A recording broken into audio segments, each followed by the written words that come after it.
Hello, I'm John Melvin. I was president of what was then the American Association of Electrodiagnosis and Electromyography from 1979 to 1980.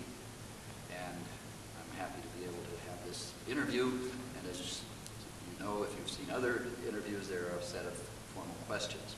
The first question is, what were the issues that you were facing at the time of your presidency, both within and without of the organization?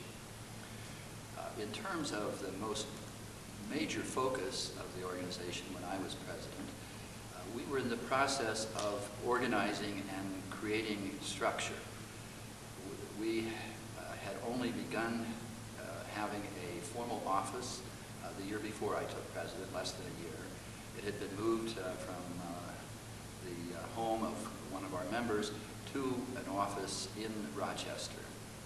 We had an executive secretary, and that was the title of the senior employed person then, who was part-time and had been part-time with us for less than a year. The organization lacked most of the management infrastructure, formal budgeting processes, policies and procedures that related to the operation of an office. And as a result, there was a great deal to be done. First, because the organization had lost substantial money in the year prior to my presidency. And secondly, we were faced with rapid growth, so that the organization was rapidly becoming larger, having more people at its meetings and at its courses. The figures were approximately 16 to 25%, depending on which of these variables one faced. So there was a lot to be done just in terms of organizing the structure. And this was a partnership pretty much among myself, Ella Van Lanningham, who was that new executive secretary, and Jasper Dalby, who was the secretary-treasurer of the organization at that time.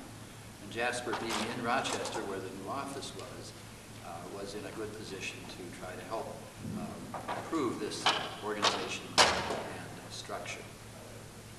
So that was one of the internal issues. In terms of our role as a professional association, we were at the point where we were seriously thinking that we should be associated with a journal, and that journal should be a part of our dues.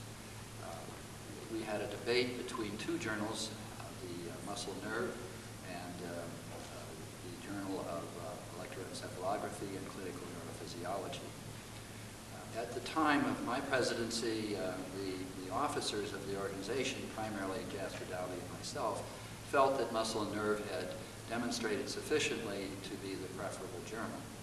However, we had been unable to convince either the board or the membership, and so one of the big events of our annual meeting was when the membership elected to table any motions regarding affiliation with the journal, and to once again go back to review what would be the relative benefits of association with one or other of these journals. So it will be a subsequent president who will tell you that we ultimately did indeed select Muscle and Nerve. A second issue was what kind of relationship we would have with an emerging organization called the American Association of Electromyographic Technicians. And there was concern within the AAEE that this would create a structure where individuals might do electrodiagnostic techniques beyond their capabilities.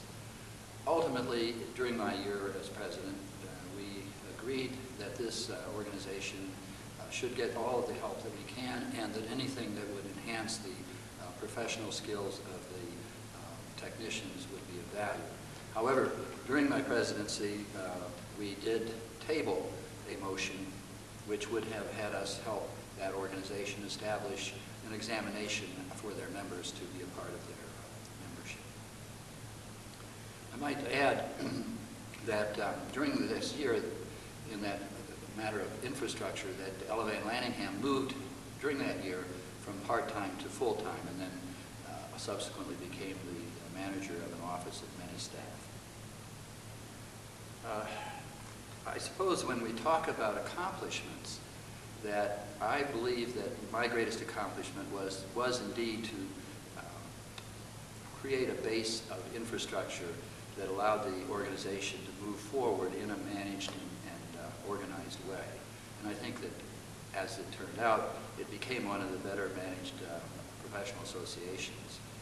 And the time that Jasper and I and Ella spent, I think, creating the base, creating the financial structure and the financial strength that would allow the organization to accommodate its continued growth and to become the substantial organization it is today was a part of that period. And what was the practice of electromyography then? It was wonderful.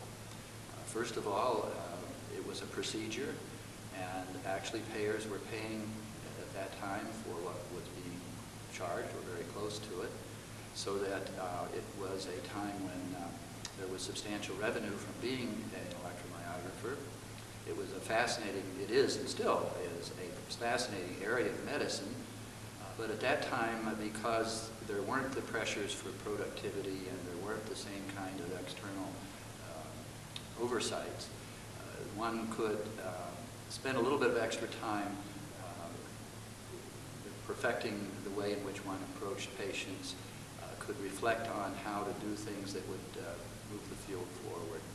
The field itself was just emerging in the sense of learning about the electrophysiologic correlates to various diseases. Equipment was emerging, and new techniques were still emerging on a year-to-year basis. And it was a time also when standards for the equipment and standards for those who would do the procedures were in evolution and becoming more formalized.